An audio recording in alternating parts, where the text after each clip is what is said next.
আসসালামু আলাইকুম। প্রতিটা এক্সামে সাম্প্রতিক থেকে ৩টা-৪টা করে প্রশ্ন এসেই থাকে। এজন্য আমাদের সবসময় আপডেট থাকা উচিত। আমি মনে করি সাম্প্রতিকের মাত্র কয়েকটা নাম্বারের জন্য বিভিন্ন বই কেনার প্রয়োজন নেই। আমার ভিডিওগুলোতে আমি চেষ্টা করেছি কারেন্ট অ্যাফেয়ার্স ও বিভিন্ন ওয়েবসাইট থেকে যেগুলো আসার মতো প্রশ্ন সেগুলোই সিলেক্ট করার। আশা করি এগুলো পড়লেই আপনার প্রিপারেশনের জন্য যথেষ্ট। প্রতি মাসের হাই ভোল্টেজ গুরুত্বপূর্ণ সাম্প্রতিক তথ্য একটি ভিডিওর মাধ্যমে তুলে ধরার চেষ্টা করব। এগুলো ধৈর্য ধরে সুন্দরভাবে দেখেন, আশা করি মুখস্থ হয়ে যাবে। প্রয়োজনে নোট করেও রাখতে পারেন। আচ্ছা, কথা না বাড়িয়ে শুরু করি। এই ভিডিওতে আমরা দেখব 2025 সালের জুলাই মাসের হাই ভোল্টেজ গুরুত্বপূর্ণ কিছু সাম্প্রতিক তথ্য। বর্তমানে বাংলাদেশের নদী বন্দর কতটি? বর্তমানে বাংলাদেশের নদী বন্দর 54টি। বর্তমানে বাংলাদেশের নদী বন্দর 54টি। সর্বশেষ নদীবন্দর কোনটি? হাতিয়া। নোয়াখালীর হাতিয়া সর্বশেষ নদীবন্দর। বাংলাদেশ প্রথমবারের মতো আম রপ্তানি শুরু করে কোন দেশে? চীনে। বাংলাদেশ প্রথমবারের মতো আম রপ্তানি শুরু করে কোন দেশে? চীনে। দেশের প্রথম মনোরেল চালু হতে যাচ্ছে কোথায়? মনোরেল চট্টগ্রামে। দেশের প্রথম মনোরেল চালু হতে যাচ্ছে চট্টগ্রামে। অর্থনৈতিক সমীক্ষা 2025 অনুযায়ী মাথাপিছু জিডিপির পরিমাণ কত? মাথাপিছু জিডিপির পরিমাণ 2671 মার্কিন ডলার। 2671 মার্কিন ডলার। অর্থনৈতিক সমীক্ষা 2025 অনুযায়ী মাথাপিছু আয় কত মার্কিন ডলার? মাথাপিছু আয় কত মার্কিন ডলার? 2820 মার্কিন ডলার। জিডিপি প্রবৃদ্ধির হার কত? অর্থনৈতিক সমীক্ষা 2025 অনুযায়ী জিডিপি প্রবৃদ্ধির হার 3.97%।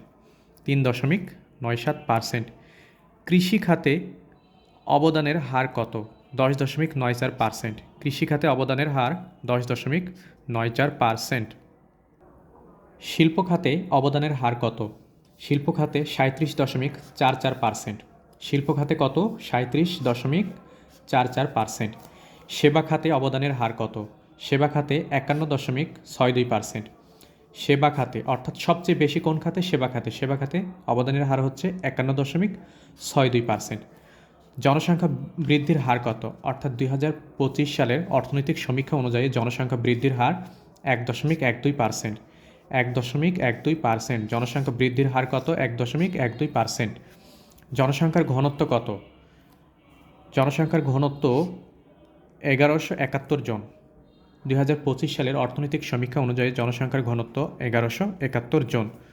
মুদ্রাস্ফীতির হার কত? মুদ্রাস্ফীতির হার 8.48%। 8.48%।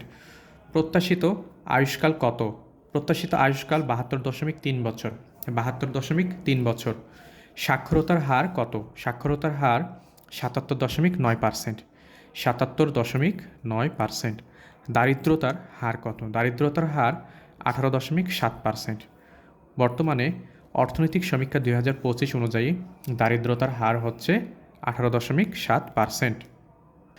চরম দারিদ্রতার হার কত? চরম দারিদ্রতার হার কত? 5.6%। চরম দারিদ্রতার হার হচ্ছে 5.6%। বর্তমানে জিডিপির খাত কতটি? 19টি। অর্থাৎ বর্তমানে জিডিপি গণনার জন্য কতটি খাত ব্যবহার করা হয়? 19টি। পূর্বে কতটি ছিল এটি? 15টি ছিল। পূর্বে ছিল এটি 15টি, বর্তমানে এটি 19টি। বাংলাদেশ পণ্য সবচেয়ে বেশি রপ্তানি করে কোন দেশে? বাংলাদেশ সবচেয়ে বেশি পণ্য রপ্তানি করে যুক্তরাষ্ট্রে। কী ধরনের পণ্য? নিটওয়্যার। কোন দেশে সবচেয়ে বেশি রপ্তানি করে? যুক্তরাষ্ট্রে। বাংলাদেশ পণ্য সবচেয়ে বেশি আমদানি করে কোন দেশ হতে? চীন হতে। চীন হতে বাংলাদেশ সবচেয়ে বেশি পণ্য আমদানি করে। কী ধরনের পণ্য? পেট্রোলিয়ামজাত পণ্য। অর্থাৎ বাংলাদেশ চীন হতে সবচেয়ে বেশি পেট্রোলিয়ামজাত পণ্য আমদানি করে। বাংলাদেশ সবচেয়ে বেশি আমদানি করে কোন দেশ হতে? চীন হতে। কী ধরনের পণ্য? পেট্রোলিয়ামজাত পণ্য। বাংলাদেশ সবচেয়ে বেশি জনশক্তি রপ্তানি করে কোন দেশে? সৌদি আরবে। বাংলাদেশ সবচেয়ে বেশি জনশক্তি রপ্তানি করে সৌদি আরবে। বাংলাদেশ সবচেয়ে বেশি রেমিটেন্স আয় করে কোন দেশ হতে? যুক্তরাষ্ট্র হতে। অর্থাৎ বাংলাদেশে সবচেয়ে বেশি রেমিটেন্স আসে কোন দেশ হতে? যুক্তরাষ্ট্র হতে।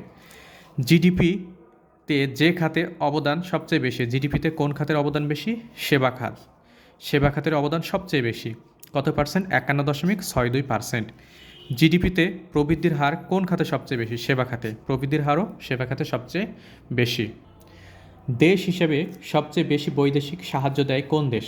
বাংলাদেশকে সবচেয়ে বেশি বৈদেশিক সাহায্য দেয় জাপান। সংস্থা হিসাবে সবচেয়ে বেশি বৈদেশিক সাহায্য প্রদান করে এডিবি, অর্থাৎ এশিয়ান ডেভেলপমেন্ট ব্যাংক। এডিবি বাংলাদেশকে একটি সংস্থা হিসাবে সবচেয়ে বেশি বৈদেশিক সাহায্য প্রদান করে। ধান উৎপাদনের শীর্ষ জেলা কোনটি? ধান উৎপাদনের শীর্ষ জেলা ময়মনসিংহ।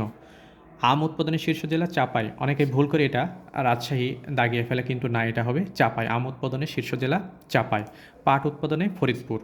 আলু উৎপাদনে রংপুর। এবং গম উৎপাদনে কোন জেলা? গম উৎপাদনে ঠাকুরগাঁও। পেঁয়াজ উৎপাদনে পাবনা। পূর্বে এটা দিনাজপুর ছিল, কিন্তু এটা এখন ঠাকুরগাঁও। এটা একটু এগুলো মনে রাখবেন, একটু নোট করে রাখতে পারেন। আবার বলি, ধান উৎপাদনে ময়মনসিংহ, আম উৎপাদনে চাঁপাইনবাবগঞ্জ, পাট ফরিদপুর, আলু রংপুর, গম ঠাকুরগাঁও, পেঁয়াজ পাবনা। বর্তমানে বিশ্বের বৃহত্তম ঋণদাতা দেশ কোনটি? বর্তমানে বিশ্বের বৃহত্তম ঋণদাতা দেশ জার্মানি। জার্মানি বিশ্বের বৃহত্তম ঋণদাতা দেশ। যুক্তরাষ্ট্রের আকাশ প্রতিরক্ষা ব্যবস্থার নাম কি? যুক্তরাষ্ট্রের আকাশ প্রতিরক্ষা ব্যবস্থার নাম গোল্ডেন ডোম। গোল্ডেন ডোম।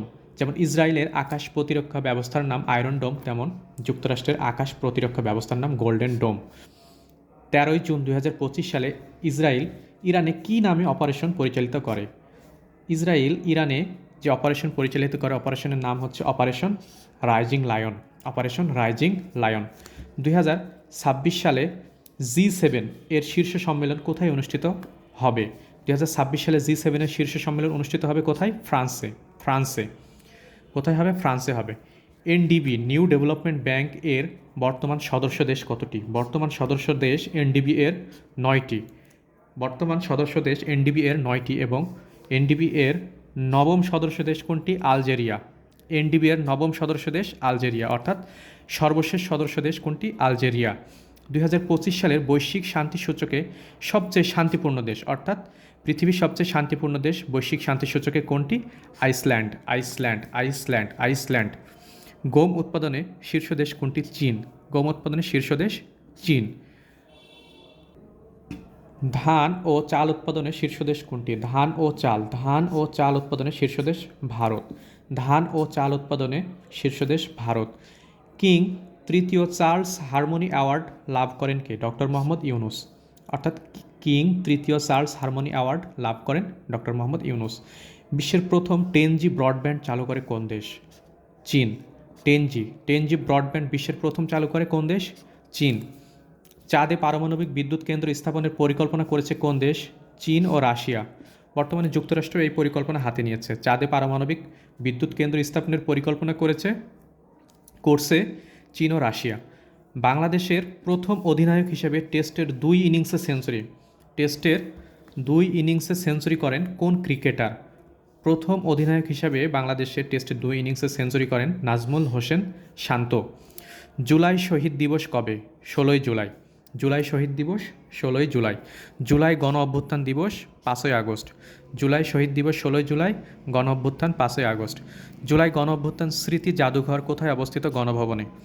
বর্তমান গণভবন জুলাই গণ অভ্যুত্থান স্মৃতি জাদুঘরে পরিণত হয়েছে, অর্থাৎ জুলাই গণ অভ্যুত্থান স্মৃতি জাদুঘর কোথায় অবস্থিত?